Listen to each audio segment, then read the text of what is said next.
Hello guys, welcome to my study channel target point general English classes में आपका स्वागत है। पिछले वीडियो में हमने जेंडर ऑफ द नाउन पढ़ लिया था, ठीक ना। जेंडर ऑफ द नाउन और किस तरह से मैस्कुलिन टू फेमिनिन जेंडर बनाया जाता है यह भी पढ़ लिया था, ठीक है। आज हम लोग का टॉपिक है gender of the pronoun. Gender of the pronoun में कौन सा मैस्कुलिन जेंडर का होता है, कौन सा फेमिनिन का होता है, कौन सा न्यूटर का होता है और कौन सब में सेम होता है, ठीक है। आज का टॉपिक यही है, तो चलिए आइए पढ़ते हैं एक एक करके सबको धीरे धीरे। Gender of the noun gender of the pronoun. Pronoun के जेंडर यानी प्रोनाउन के जो लिंग हैं वो सर्वनाम के लिंग आज पढ़ाई करना है, ठीक है। Pronouns of masculine gender. Masculine gender जो प्रोनाउन में यूज होते हैं, मतलब कि सर्वनाम का जो पुल्लिंग शब्द है वो कौन कौन सा है, तो सिर्फ 4 ही शब्द आपको मिलेंगे। कौन कौन से? एक ही मिलेगा, एक हिम मिलेगा, एक हिज मिलेगा और एक हिमसेल्फ मिलेगा। यानी आपको 4 ही मिलेंगे। अब कोई क्वेश्चन कर देगा कि मैस्कुलिन जेंडर के प्रोनाउन के मैस्कुलिन जेंडर कितने होते हैं, तो सिर्फ 4 ही होते हैं, ठीक है। कौन कौन से? एक ही हो जाएगा, हिम हो जाएगा, हिज हो जाएगा और हिमसेल्फ हो जाएगा, ठीक ना।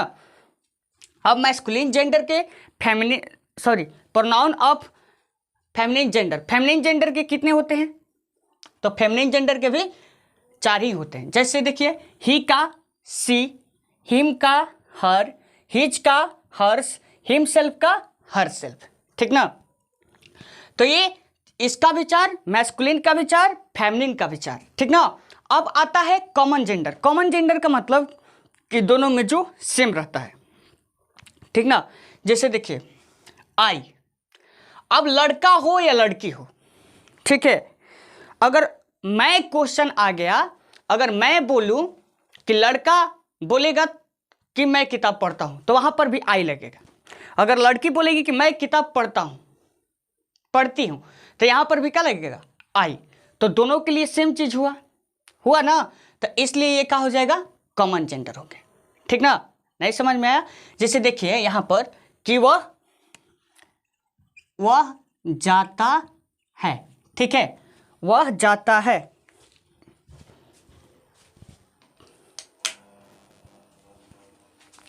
वह जाता है, तो वह जाता है कैसे बनी? ही गोज बनेगा ना। तो ये क्या हो गया हमारा? ये मैस्कुलिन का है। ही किस चीज का है? तो मैस्कुलिन का। अब यहीं पर आ गया कि वह जाती है, ठीक है। तो अब यहां पर ही का स्पेलिंग वह का स्पेलिंग क्या लिखेंगे? वह जाती है।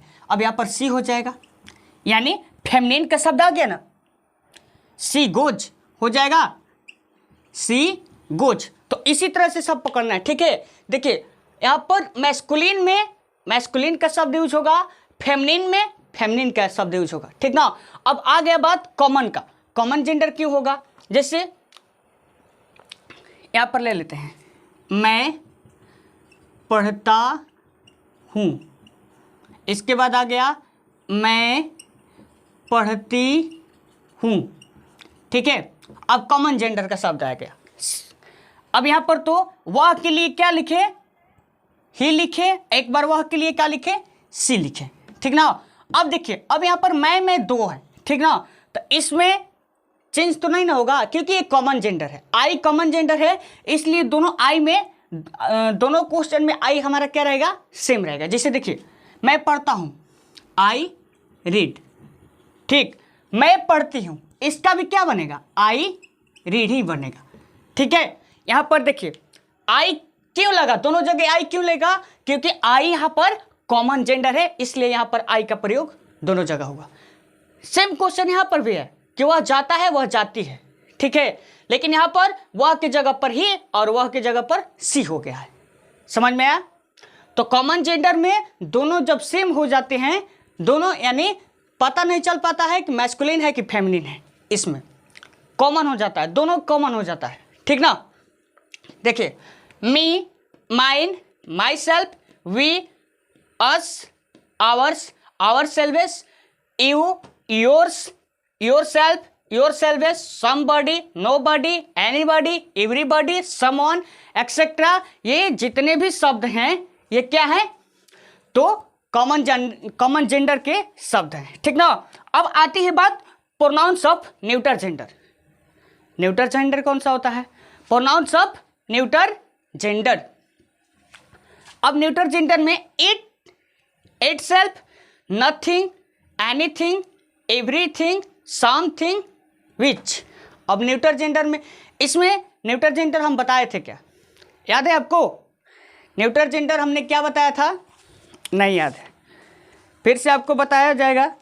समझिए कि न्यूटर जेंडर से यह बोध होता है कि ना तो वो नर जाति का है ना मादा जाति का। ध्यान दीजिए, ना तो वो नर जाति का है ना मादा जाति का है, ठीक है। अब देखिए यहाँ पर इट, ना ये नर जाति का है ना मादा जाति का है, ना मैस्कुलिन है ना फेमिनिन है, ठीक है। ये न्यूटर है, मतलब कि आप समझ सकते हैं बीच बीचवा, ठीक है। इसके बाद आएगा आपका pronouns used for all gender. Pronouns, ऐसे प्रोनाउन जो सभी जेंडर में यूज होते हैं, पूरे जितना जेंडर है उसमें यूज होता है, ठीक ना। जैसे देखिए दे, देम, दियर्स, देमसेल्फ, दिस। अब देखिए थोड़ा सा चेंज है, ये चेंज है कि मैस्कुलिन फेमिनिन का अपना शब्द होता है। कॉमन में भी पता नहीं चल पाता है कि लड़का है कि लड़की है, जब तक उसका हिंदी अर्थ नहीं निकालेंगे तब तक पता नहीं चलेगा। हिंदी अर्थ निकलेगा तब आपको पता चलेगा कि हाँ लड़का है कि लड़की है, मैस्कुलिन है कि फेमिनिन है, ठीक ना। अब देखिए, अब यहाँ पर ऑल जेंडर थोड़ा सा और कॉम्प्लिकेटेड कर दिया कि मैस्कुलिन है कि फेमिनिन है कि कॉमन है कि न्यूटर है, इसमें तो और नहीं पता चलेगा, ठीक ना। इसमें तो पता चलता है कि चलो भाई फेमिनिन और मैस्कुलिन दो ही हो सकते हैं, लेकिन इसमें ऑल ऑफ जेंडर मतलब पूरे जेंडर में ये यूज हो सकता है, कहीं भी यूज हो सकता है, ठीक ना। जब इसका शब्द आएगा तब यूज होगा, पहले ही नहीं यूज होगा, ठीक ना। जैसे दे, देम, दियर, ये किसी के भी लिए न्यूटर जेंडर हो, कॉमन जेंडर हो, फेमिनिन हो, मैस्कुलिन हो, सबके लिए यूज होगा। लेकिन ध्यान दीजिएगा ये प्लूरल शब्द हैं, ठीक है। ये प्लूरल शब्द है। प्लूरल शब्द मतलब कि इसमें देखिए ये एक वचन के लिए होगा, यानी सिंगुलर पर्सन के लिए होगा, ये मैस्कुलिन भी फेमिनिन भी। अगर उससे ज़्यादा कहीं या दो से अधिक करना है तो आ जाइएगा कॉमन जेंडर में, समझ में आया। अब इससे भी ज़्यादा कहीं करना है तो आ जाइएगा ऑल जेंडर में, ठीक ना। ये ऐसे शब्द हैं जो कोई भी जेंडर में यूज किए जा सकते हैं, ठीक ना। समझ में आया? तो बस आज के लिए इतना ही, ठीक है। अब आगे पढ़ेंगे न्यू चैप्टर, क्योंकि अब हमारा जेंडर ऑफ द प्रोनाउन खत्म हो चुका है और जेंडर ऑफ द नाउन भी खत्म हो चुका है, ठीक ना। अब आगे नेक्स्ट पढ़ेंगे नेक्स्ट चैप्टर। तब तक के लिए इतना ही। और मेरे चैनल पर नए हैं तो प्लीज़ मेरे चैनल को सब्सक्राइब कर लीजिए, बेल आइकन को दबाना ना भूलिए और अपने दोस्तों के साथ शेयर कीजिए, ठीक है। उम्मीद करता हूँ समझ में आया होगा, ठीक ना। चलिए, जय हिंद, जय भारत।